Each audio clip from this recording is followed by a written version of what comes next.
The Posse. Setting the scene. Our local Rumsen Ohlone Native American tribe is descended from tribes that arrived in the area from Siberia some 10,000 years ago at the time of the last ice age. When the Spanish arrived in 1769, the native population in Upper California was estimated at 340,000. The missions and new diseases, think smallpox, soon reduced this population by at least half. In 1846, President Polk provoked Mexico into starting a war because the U.S. wanted the territories.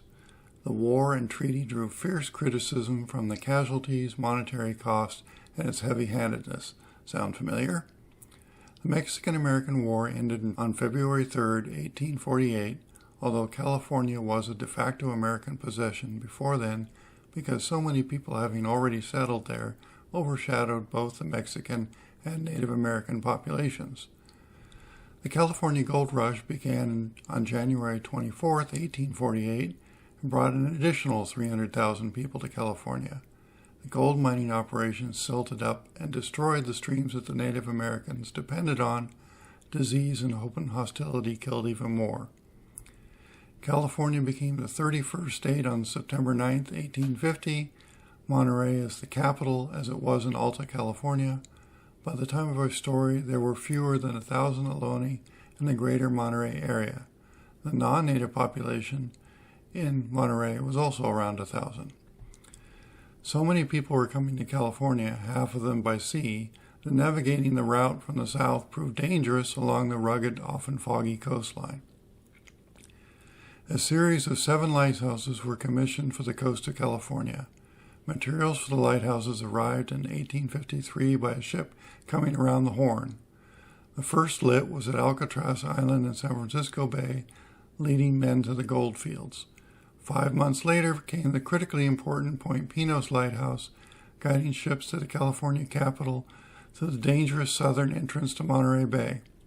Introducing the major characters. Young Monterey County Constable Thomas Williamson is a friend of Isaac Wall. Sheriff John Keating, 3rd Sheriff of Monterey, from late 1855 to 1857. Jim Beckwith had just come to Monterey a few days earlier looking for excitement. Isaac Wall, born May 11, 1822 in Halifax County, Virginia, was Speaker of the House and Monterey's first senator, was an attorney, was hired by Sheriff William Roach, the first Sheriff of Monterey, to protect him from Mrs. George W. Crane, who was trying to get money from him. Collector of Customs at the Monterey port, hired Layton as an assistant, got him the lighthouse job. Anastacio Garcia ran with a gang called Manila, with Tiburcio Vasquez, who was later executed for murder in 1875. The two of them killed Monterey County Constable William Hardmont September 2, 1854, at a dance in Monterey.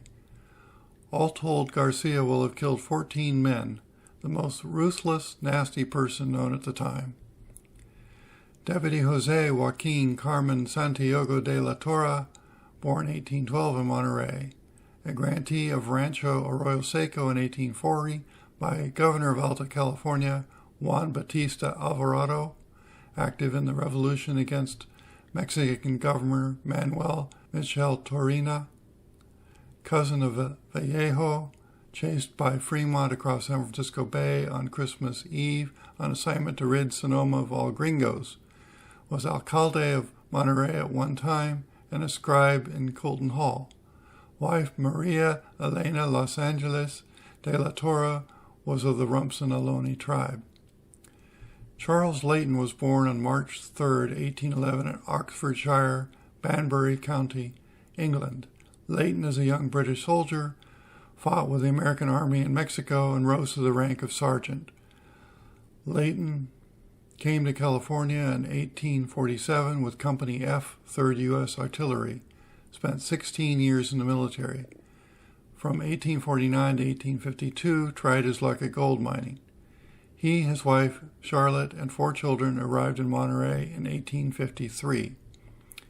As this story is posted on the Lighthouse website, we should say something in regards to that. Isaac Wall allowed his assistant Charles Layton and his family to stay in the lighthouse to safeguard the property until he was nominated by Isaac and commissioned as its first keeper. Lighthouse was lit on February 1st, 1855. The only way to town from the lighthouse was by horseback or mule over a twisty dirt and sand trail. Pacific Grove did not exist yet. Bears, wolves, coyotes, and mountain lions were common in the area. The lamp was lit with expensive, stinky whale oil that arrived in barrels by mule cart. Rations arrived the same way, as canned or salted meat, bushels of potatoes, flour, sugar, etc., plus whatever could be grown at the lighthouse itself, which had excellent soil at the time, but not so later. Toilet paper, flush toilets, and refrigeration had yet to be invented. The day before, Isaac Wall and Constable Thomas Williamson left Monterey on November 6, 1855 on a hunting trip and camped 25 miles south of Monterey. They were found dead by David Spence, owner of the ranch, on November 9, 1855. The story itself. 6 men had already been killed in the quest for the gold left by Jose Sanchez, including the aforementioned Wall and Williamson. Something had to be done to bring the suspect, Anastacio Garcia, a known cattle rustler and now murderer, to justice. On November 10, 1855, Sheriff John Keating formed a posse. He chose his deputy de la Torre, Layton, who had military experience and knew the murdered Isaac Wall, Jim Beckwith, along with 2 others, for a total of 6 men. Unlike in the movies where people are rounded up at the nearest saloon, these men were carefully chosen for their abilities and experience. They arrived at dusk on horseback in front of the suspect's shack nestled in the willows of the Salinas River just south of Rancho El Tucho. This all happened at night, in the dark, with low visibility and only a waxing crescent moon that night. Not known, but they could have carried lanterns of some kind. Sheriff Keating and 2 men went in front of the house, and deputies Joaquin de la Torre, Charles Layton, and Jim Beckwith went to the rear to cut off a possible escape route. When Keating knocked on the front door, the back door opened, and out walked Garcia's wife with a young girl at her side. Deputy Sheriff de la Torre said he wanted Garcia. She stated he was not there. The huge 6-foot Garcia then jumped out from behind her skirts and killed de la Torre instantly with 2 shots to the face. Another shot dropped Layton with a shot through his hand, completely removing an index finger and half of another. The bullet then ricocheted off Layton's gun and lodged in his stomach. 2 men down, Garcia grabbed Beckwith's horse, shot him twice in the hand and thigh, and escaped into the night. The remaining unharmed men brought the dead de la Torre and the dying Layton and Beckwith back to Monterey, arriving around 10 p.m. De la Torre was the first Hispanic deputy killed in the line of duty in the United States. Layton, as was often the case with a body wound at the time, died 9 days later on November 19, 1855. It is not known when Beckwith died, only that he did, probably from bleeding out or infection. After story.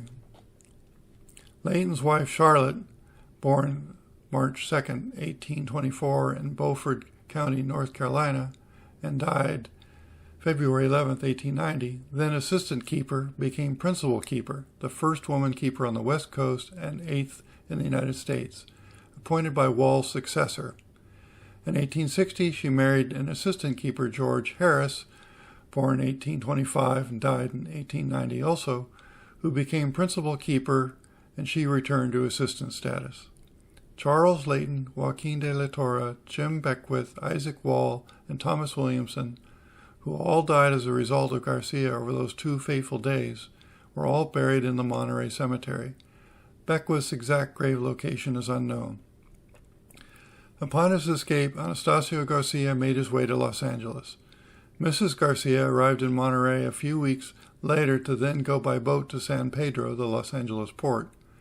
Tom Clay, an eccentric schoolteacher, was hired to follow her, pretended to work with her to obtain a team of horses and bring them to a specific spot, Rancho La Brea, about 20 miles north of the port. She waited at the port while he did this, only instead he got the Santa Barbara sheriff. They got Garcia before he met his wife and took him to Salinas to await trial.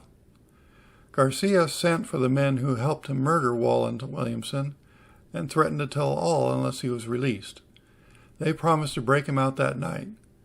Instead, they put a lariat around his neck and over a wooden beam, tied his feet to an iron ring on the wall, and then pulled until his neck was broken. He was found strangled the next morning, February 17, 1857. All 3 deputies who died as a result of this episode are honored at the Monterey Sheriff's Office, Sacramento, California, and at the Washington, D.C. Memorial to Fallen Officers. Thus ends our tale.